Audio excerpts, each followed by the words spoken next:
This is GM Word of the Week, and I'm Fiddleback. Lost Episode 12. Happy spring, listeners. For yes, despite what the weather feels like in some parts of the country, especially Wisconsin, it is spring. Officially. And it has been since the vernal equinox on March 20th this year. So we're a bit late in wishing you a happy spring. Sorry about that. But we bring it up today because we're going to engage in an annual springtime tradition that is probably a lot older than you think. Spring cleaning. Spring cleaning is, of course, the practice of cleaning out one's own house once the winter has abated and you can open the windows to air the place out without freezing to death. At least, that's what our mothers told us. And living on the north side of the temperate band of America in places like the Northeast, the Northern Midwest, and the Pacific Northwest, we believe our mothers. It seemed to track. But interestingly, the tradition of spring cleaning is one that actually might have originated in a desert climate of all things. At least, the Western version. The Eastern version is a little different. Now, the Western spring cleaning tradition has two different possible origins, the Persian and the Jewish. And both remain in practice today.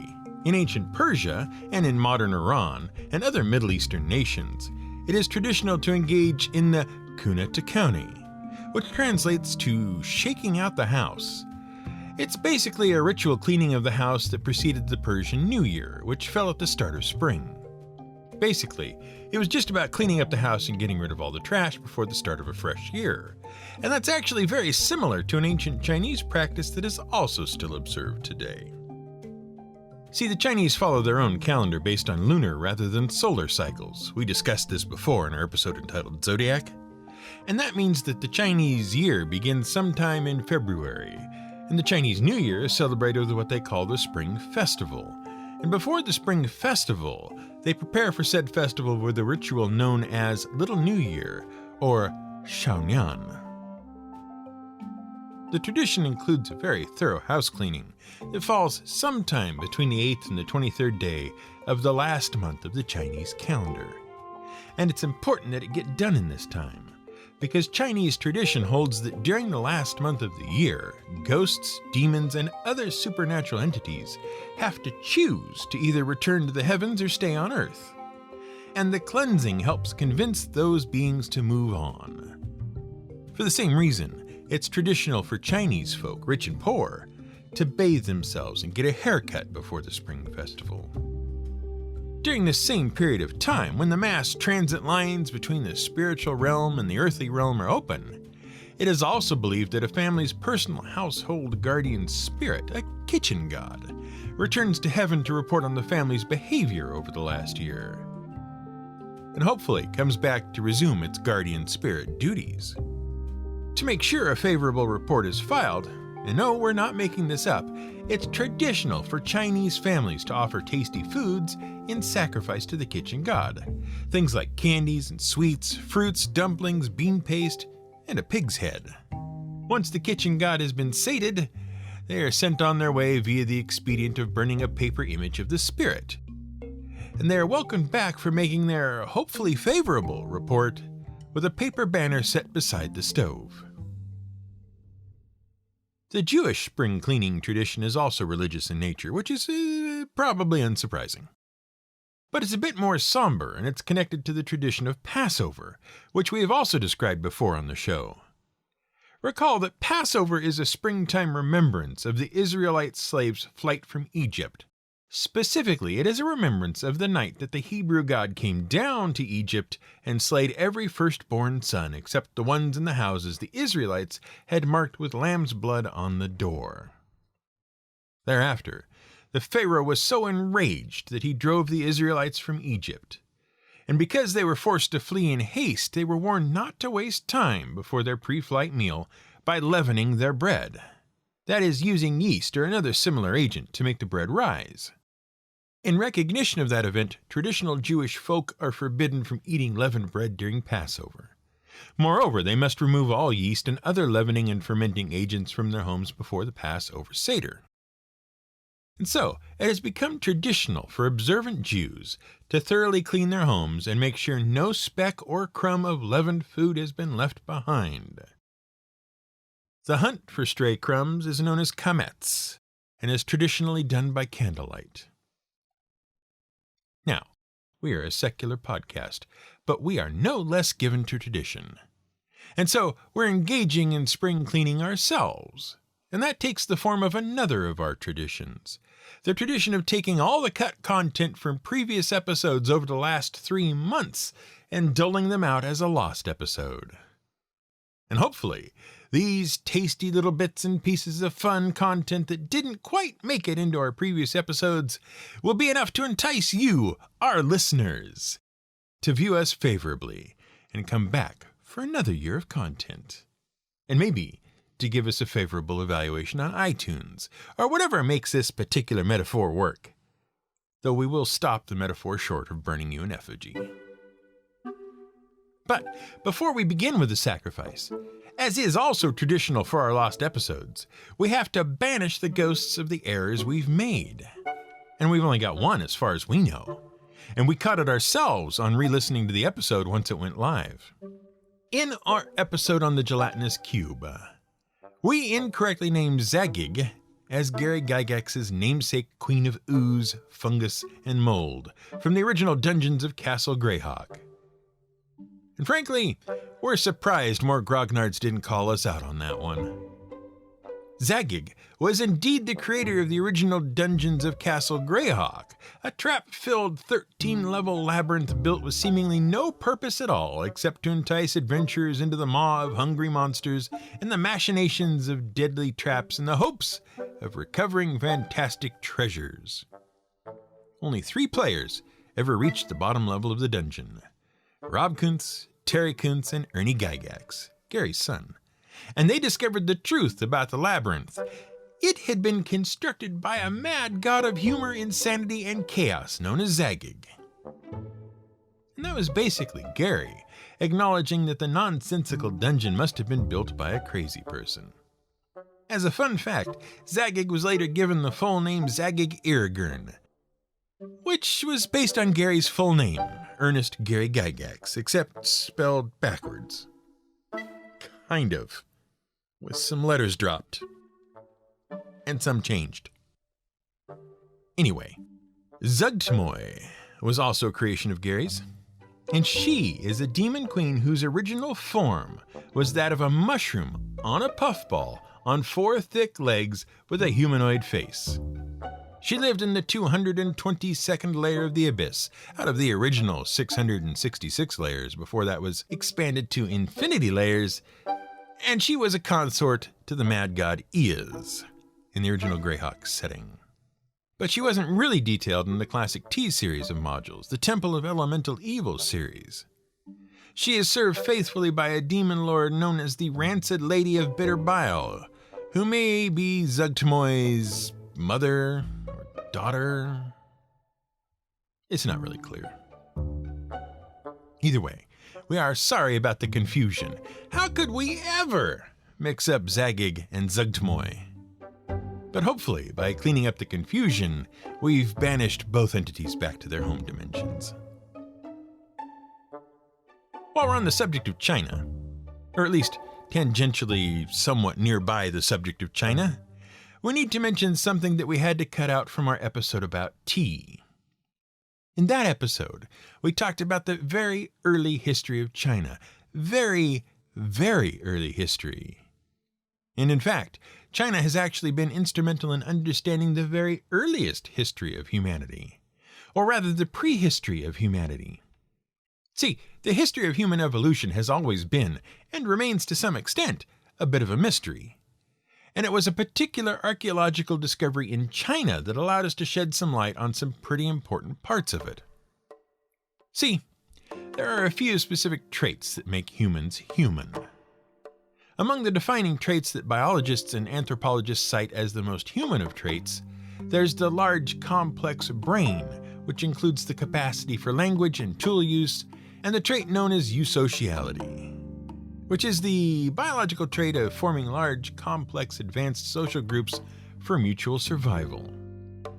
But those are pretty recent developments in the history of the species. One specific trait is considerably older. That's bipedalism, walking on two legs. And it's extremely important because once you are only using half your four limbs for walking around, you can use the other two for more complex, specialized tasks, like flying in the case of birds, or making and manipulating tools in the case of humans. Tracking the development of these various human traits has been kind of a pain. We know that humans, chimpanzees, and gorillas share a common ancestor which lived about 8 million years ago in Africa. And we know that sometime around 4 million years ago, things kind of like humans started to show up in Africa as well. We know that those things migrated out of Africa into Asia Minor, and then Asia some 2 million years ago. And then they arrived in Europe about 1 million years ago. And scientists recognize about 15 or 20 different species of human-like primates that evolved in various places across that span of time before, in the last 100,000 years, they started developing all those other complex traits. The problem is deciding which of those species evolved into which and which ones simply died out and who coexisted at the same time and where and when and how to even classify them all. Complicating this is the fact that evolution is not, as we normally perceive it, a linear process of one creature evolving into another. It's a haphazard mess of traits arising and spreading and supplanting different traits in different places at different times until populations are gradually replaced. Enter the Peking man discovery, and note there is not just one Peking man. Well, today there's just one Peking man fossil, but there wasn't just one individual known as the Peking man. And the Java man. Here's the story. In 1891, paleontologist and biologist Eugene Dubois discovered a fossil of an early hominid, a human ancestor, on the island of Java in Indonesia. It was the first proto-human fossil to be found outside of Europe, and based on its bone structure, it appears to have been the first proto-human to have walked upright instead of hunched over. Thus, it would eventually be called Homo erectus, which means upright human. And this fossil was thought to be the missing connection between apes and humans, the missing link that connected the fossil records of primates with those of human beings. The problem was that the Java man, as it was called, was pretty primitive. It had a small skull with a small brain, and the ape-like skull didn't seem to match the more advanced femur bone. So it was thought to be a hoax. And Dubois was ridiculed, and he wouldn't allow anyone to see his fossils, which only added fuel to claims that he had faked the fossils.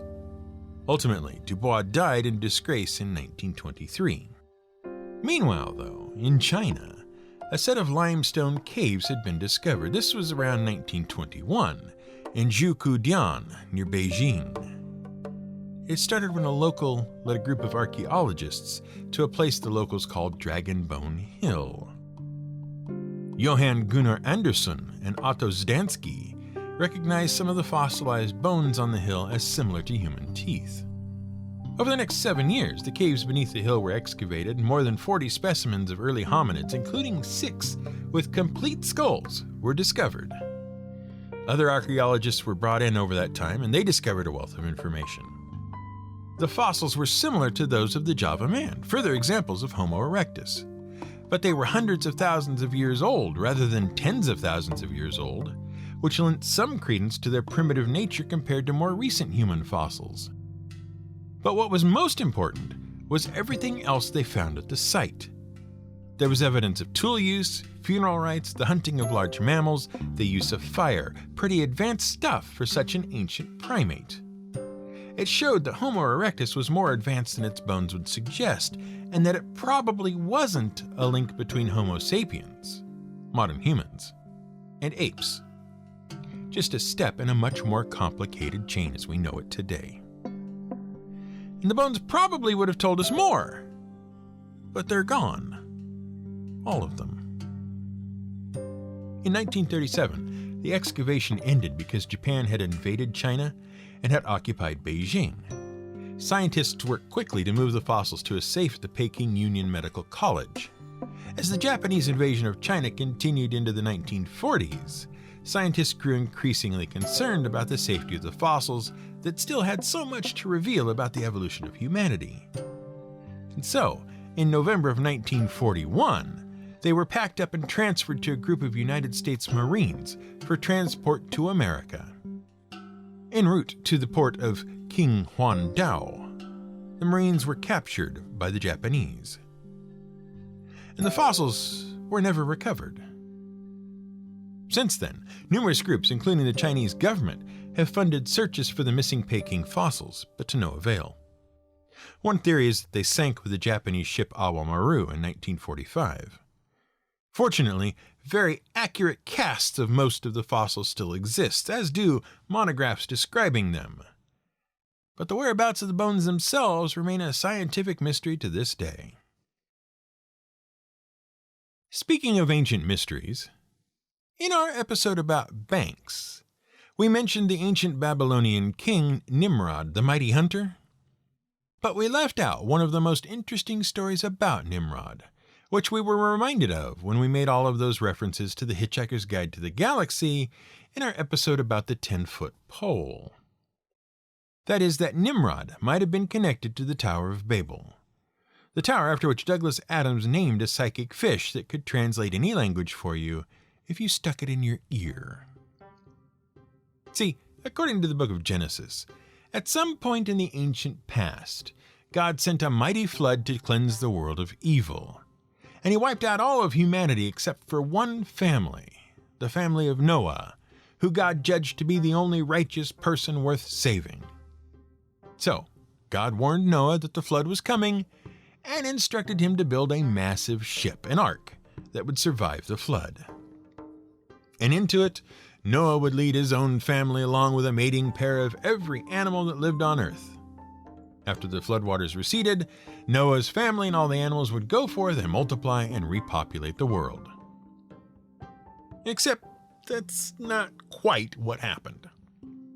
Instead, the people gathered in a city in the land of Shinar, and they stayed there. They built a great city out of brick, and at the heart of the city they built a great tower in their own honor, a tower, they hoped, that would reach heaven itself.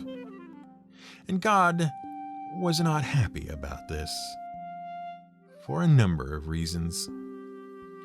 And so he scattered humanity across the world himself, and to make sure they didn't get any clever plans about gathering in one spot and building another tower, he confounded their language so the various tribes could not communicate. And thus, the tower was called Babel, and so we derived the word Babel. So the story goes. What does any of this have to do with King Nimrod? Well, a couple of things, actually. See, Nimrod was the son of Cush, and Cush was the son of Ham, and Ham was cursed, as were all of his offspring, the tribe of Canaan. See, Noah had planted a vineyard, and that's fine, but Noah also liked his product a little too much. And so Noah got drunk and ran around naked. And Ham saw him naked, and instead of averting his eyes or covering Noah with a cloak or anything, Ham ran to tell his two brothers that Dad was running around naked, and they should come check it out. Ham's brothers came along, averted their eyes, covered their father, and escorted him home. Once Noah had sobered up, he was pretty annoyed with Ham, and so he cursed Ham's son Cush, so that his offspring, the tribe of Canaan, would always be subservient to the other tribes, and Ham's kids would always be servants to Noah's other offspring and their descendants. Now Nimrod knew all of this, and so even though he became the great king of Babylon, he was never really secure in his power. He lived in constant fear that the rightful heir of Noah would come to claim his throne, and so gradually he banished all of the heirs of Noah's first son, Shem, from Babylon. All except one family, the family of Terah. See, Terah was extremely faithful to Nimrod. Like the other Babylonians, he believed Nimrod had been granted this throne by the gods, and that Nimrod himself was a god. And so Nimrod took him as a trusted servant, and even helped find him a wife so he could have a kid. And then, coincidentally, Nimrod's astrologers noticed a new star in the sky, and they predicted a kid was about to be born that would challenge Nimrod's claim. So, Nimrod had all of the pregnant women in the kingdom brought to his palace. When the mother gave birth, if it was a girl, she was lavished with gifts and sent home. If it was a boy, though, well, Nimrod didn't want any competition, and he was pretty brutal. So you can figure out what happened. And you also probably know where this is going. Terah's wife, of course, gave birth to a boy. Nimrod was heartbroken, but not heartbroken enough to be merciful. He commanded Terah to bring the boy before him. Terah, ever the faithful servant, did bring him a baby boy. But Terah, the good father, had substituted a servant's baby for his own, his real kid.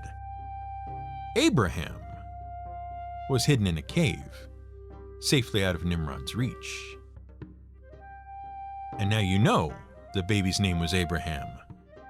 He turned out to be a faithful devotee of God and a figure of such importance that he's the reason that Judaism, Christianity, and Islam are all called the Abrahamic religions. What does any of this have to do with the Tower of Babel? Well, the Bible isn't particularly clear about who actually built the tower, but Shinar is the region that we call Mesopotamia, and there's where Babylon was. With us so far? Okay, now historians and scholars have tried to connect the Tower of Babel with various sites, and the Babylonians were pretty big into building these temple tower things which we now call ziggurats, and which we did a whole episode on a few years ago. Now the thing is, the kingdom of Babylon derives its name from, supposedly, the Sumerian phrase Bab-ili, or gathering place of the gods.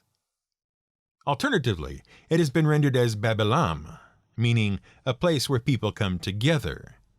And in the heart of ancient Babylon, in the city of Borsippa, there was a tower temple called Birs Nimrod, the Temple of Nimrod.